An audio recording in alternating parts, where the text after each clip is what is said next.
今集我哋由旭川出發去北海道第一高峰神靈降臨之地旭岳，睇下兩條廢 J 行山，行幾步就冇力，仲要去埋山腳嘅旭岳溫泉嚟返個一博二食。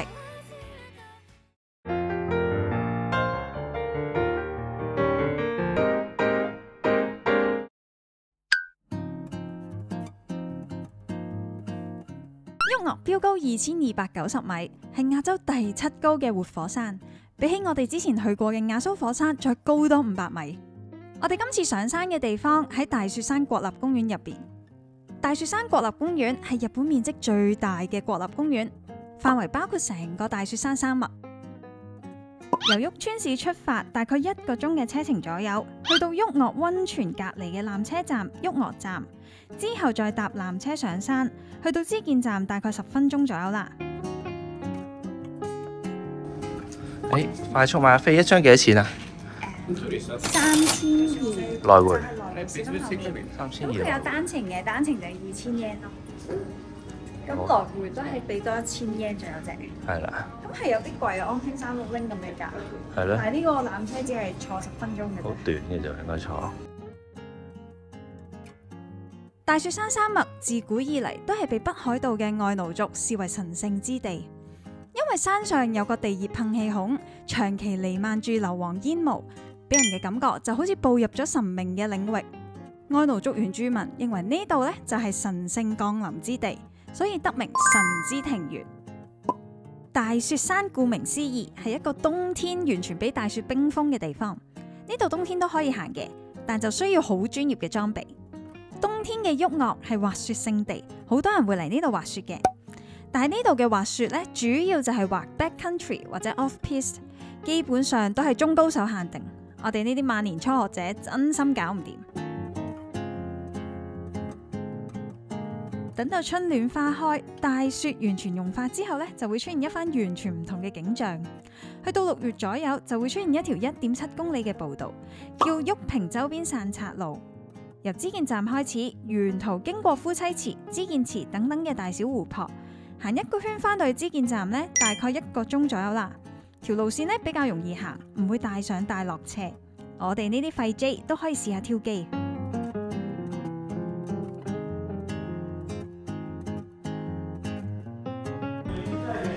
哇！睇唔到。咁上到嚟啦，講緊咧要行一個圈啊，都幾大嘅個地方。即係頭先樓下啲哥哥就話要行1個鐘嘅足足。係啦，如果跟住佢嗰條 track 行啦，咁佢呢度 total 5個觀景台，咁有3個池嘅，行晒慢慢行就大概1個鐘左右。係啦，我想講咧，呢度係有行山竹可以租嘅。唔使租，直接攞。係直接攞。係啊。咁啊，同埋真係條路都真係幾棘啊！條路咧唔係嗰啲鋪得好靚嘅路，鋪滿碎石，咁啲石係會喐嘅，所以行嘅時候咧就要小心啲啦。落雨一定唔嚟得啦。其實上嚟旭岳之前咧，一定要去翻佢嘅觀塘啊，因為有陣時惡劣天氣咧，佢係唔會開纜車噶，所以佢每朝咧6點半就會 update 翻當日呢個纜車開山嘅時間，咁就要 check 一 check。而家佢仲係有啲怕醜，所以匿埋咗啲雲後面嘅。睇會唔會睇到咧？啲富士山咁睇唔撚到嘅啫。是但啦，我哋沉船王嚟噶嘛，預咗噶啦，係咪？今朝仲睇到早少少6點幾嗰啲事。我哋而家就喺第一展望台啦。咁展望台呢度咧，會望到咧後面咧有少少火山噴煙嘅情況。我覺得座山咧有啲似阿蘇山，係，因為都係由火山噴發形成嘅山岳嚟嘅。夫婦池由2座相鄰嘅池塘組成，分別叫做鏡池同接缽池。2個池一大一細，形狀相近，相鄰而立咁，就好似一對夫婦並肩而行。呢度即使係7月最熱嘅時候呢，湖邊都可以睇到大量嘅殘雪㗎。鬼派你落去摸下佢仲係咪凍嘅？嚟咧，呢度咧上落去啊！啱啱好可以滑草咁樣滑落去。喂，快啲喎！呢條路落去。旭岳啊，出嚟見我啊，旭岳！真係有風。怕醜啊！哇 ，OK，keep 住有風喎。有啊，出！哇！繼續啊，吹佢老味，大風啲。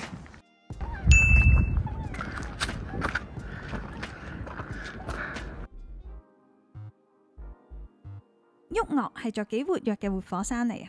呢度周圍都可以見到溫泉嘅噴氣孔，呢啲噴氣孔呢係火山噴發之後留低嘅自然景觀，可以清楚聽到水蒸氣猛烈噴發嘅聲音。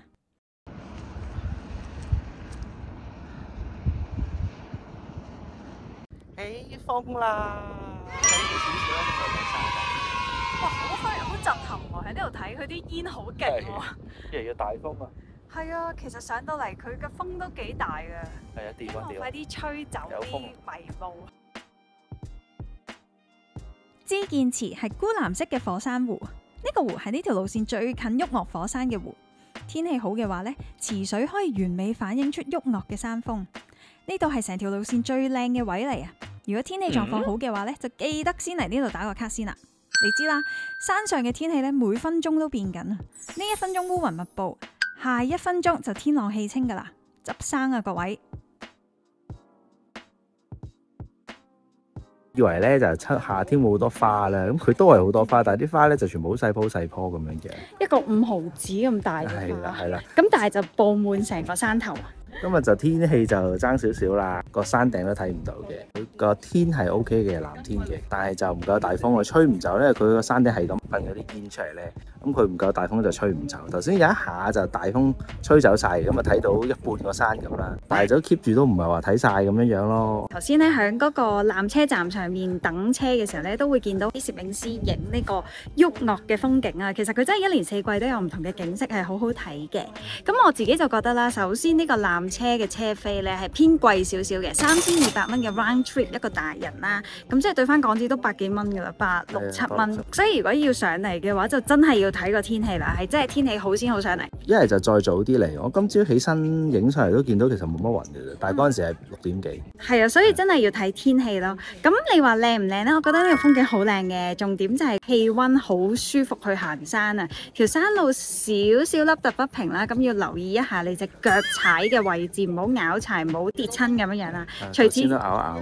係啊，除此之外咧，因為呢度遊客咧都有，但係唔算好多，唔會話爭路嘅情況。行起上嚟係舒服嘅，打卡上面影相都輕鬆嘅。下面呢兩條咧係登山步道嘅 hiking tracks， 要着登山裝備先可以行。我攞對登山鞋去行上山啦，所以都傻，乜狗都睇唔到，全部都係霧上到山頂。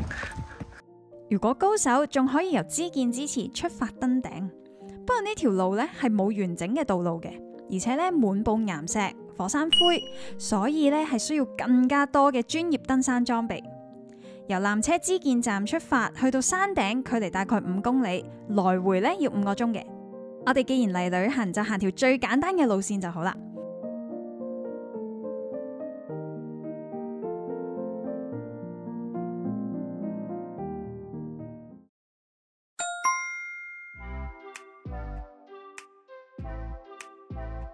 裝冰要紅人，要買一罐試下，我想試呢個。今晚有冇啊？一罐啦，冇啦，有啦。我特別啲手信好似都少少頹，小頹啲嘅手信。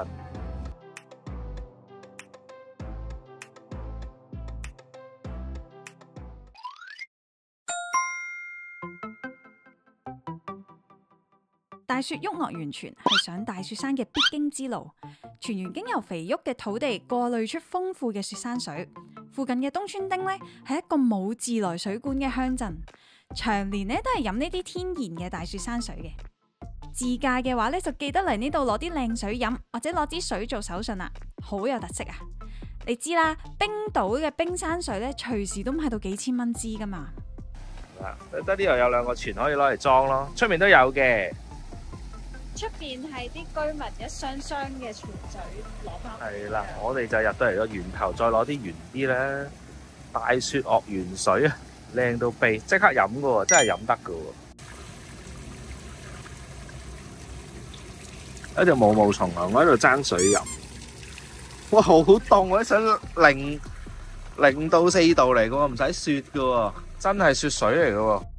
等下裝嗰2支水啊，今晚翻去攞嚟沖茶。好涼爽嘅水，你洗下手啊，好正喎呢啲水。美女即刻試下個山泉水，就係水味。想象中冇乜礦物味喎。係咩？係啊，好冰涼嘅水咯，冇試下先好味啊！我覺得佢冇乜味，因為咧我試過咧去南島咧，又係有啲冰川水啊，自己可以斟嚟飲嗰啲咁樣咧，好甜啊嗰啲冰川水。好涼爽啊！再斟啲啊！呢個好涼爽，但係佢味唔濃，冇味咯。係咯，冇乜味。呢個係地下水源嚟嘅，佢應該係啲冰溶咗啦，到咗個地下度。咁啊，經過啲地下嘅礦物質啊，不斷咁過濾咧，就可以即刻飲嘅。其實我覺得咧，我哋琴日開水喉飲嗰啲都係呢啲啊。係咪啊？係。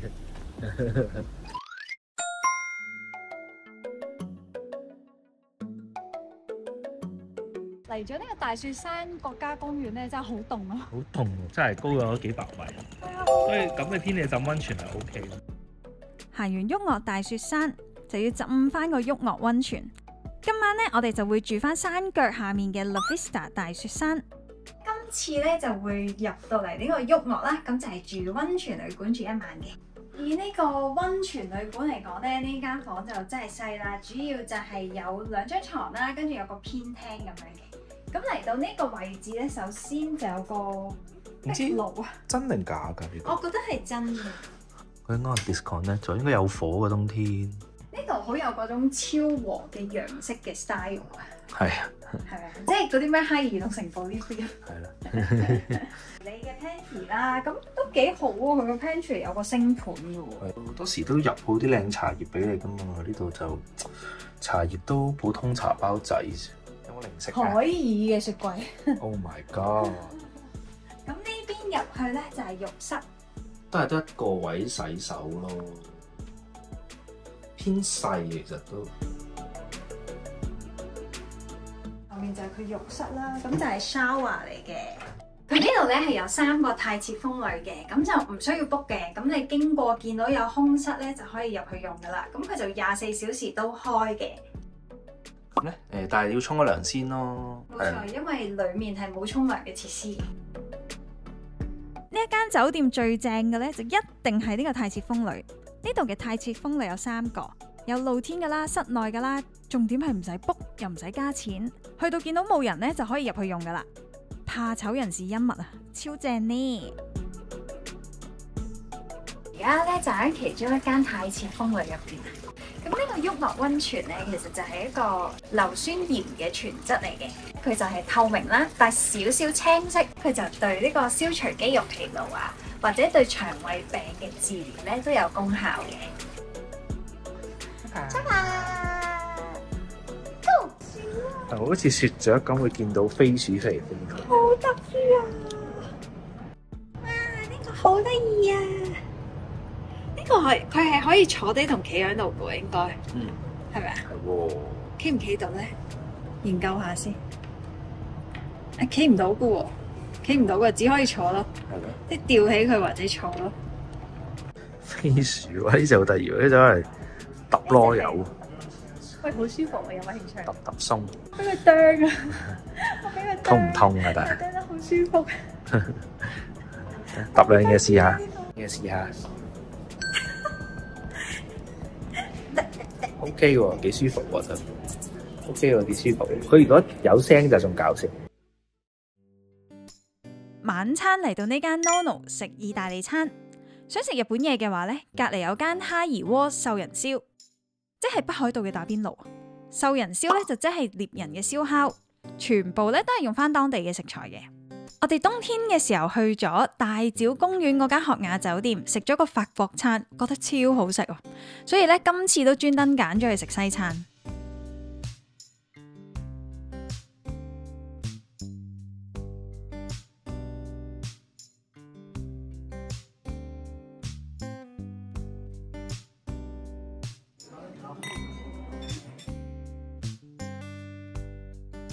佢 Feta 芝士好好食啦，外面咧係包住咗比較煙韌少少嘅外皮啦，裡面咧就係一種好軟心嘅芝士。佢呢隻芝士咧係一種輕度發酵嘅芝士嚟嘅，所以咧食落去嘅感覺咧係好綿滑，而且咧好重奶味。喺北海道果然就係要食奶製品。佢嗰個海膽 pasta 咧又係超級好食。佢嗰個海膽咧，哇！真係多到咧，佢成碟 pasta 咧都係濃濃嘅橙色啦，然之後你仲會見到咧係仲有啲海膽顆粒喺入邊嘅，佢係用咗勁多嘅海膽。你食落去每一啖咧，基本上你唔係食緊 pasta 只不過係幫你掛汁嘅。個海膽就真係好食嘅，因為依家真係即單海膽貴啦。依家時間嘅海膽咧係應該最靚。咁但係唯一一個敗筆就係嗰個意粉啊，即係冇通買翻嚟做好咗嘅意粉，就咁抌落去煮完就俾你。佢唔夠 al dente 啊！哇，個牛未食都知出事喎 ，well done 嚟喎！Your beef is well done. It is well done. It's fucking well done. 個汁佢似係燒牛肉咧，燒咗兩邊啦，然之後中間生得滯啦，跟住佢薄切完之後咧，再攞翻去兩邊辣辣佢咁樣樣咯，咁啊搞到咁嘅樣，點解要咁咧？生生地咪好咯，中間。佢中間啲肉咧鞋咗少少噶啦，已經去到呢個熟度嘅話，咁但係咧佢肉味濃嘅，道產牛咧果然係肉味會比較濃啲，個汁好差，個汁真係港式菜餐店，好似嗰種普通大家樂洋葱汁咁樣。好難整得咁差喎，落少少紅酒落去整個汁都已經唔會差咁。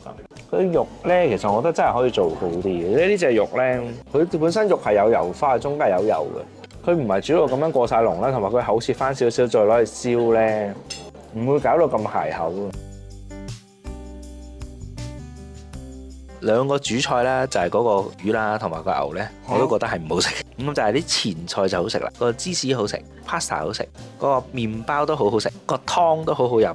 個魚有少少可惜嘅，如果佢換翻一啲比較滑身少少嘅魚啦，個調味再提升翻少少咧，就已經差好遠嘅啦。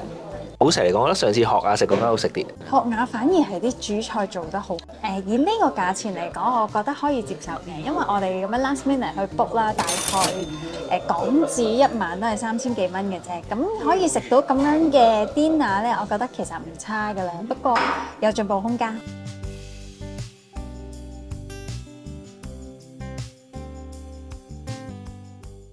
第二日。哎呀，我哋食埋呢個早餐啊！今日住咗2日1夜啦，呢間酒店。咁我自己覺得呢，嗰個溫泉都幾好浸。咁啊浸咗落去個溫泉度，好滑咁樣樣。室外嗰邊呢啲水就相對嚟講比較熱啲，浸唔到好耐就要起身。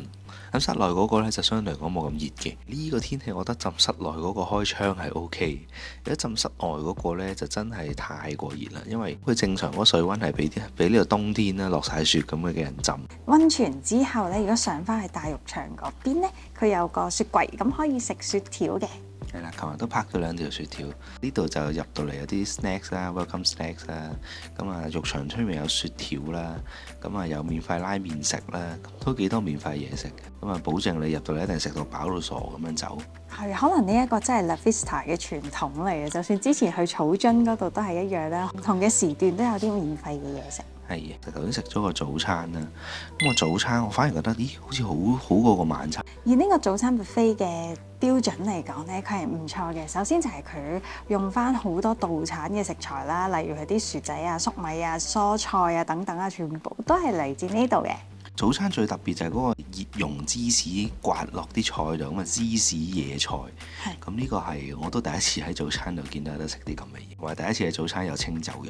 呢一間 La Vista 嘅酒店嘅建築呢，真係貫徹北海道嘅 style， 好保溫，所以間房呢，其實如果唔開冷氣，夏天呢係熱㗎。係啊，但係佢都好嘅，有冷氣。係啦，我諗住喺北海道呢，即係啲咁凍嘅地方啊，直頭冷氣都唔裝俾你。件浴衣呢，其實有少少厚度嘅，所以咧我哋琴晚咧都係換翻自己嘅睡衣，薄薄地咁樣去瞓覺，咁就啱啱好嘅。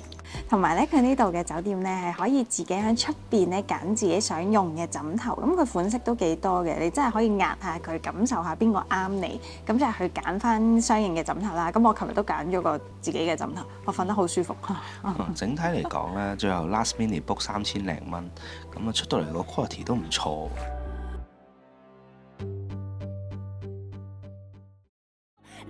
下一集我哋出發去富良野，睇下鋪滿花嘅四季彩之丘，仲要去埋北海道夏天嘅signature一望無際嘅薰衣草花田。呢一集就嚟到呢度啦，記得 comment、like、share 同 subscribe，我哋下條片見。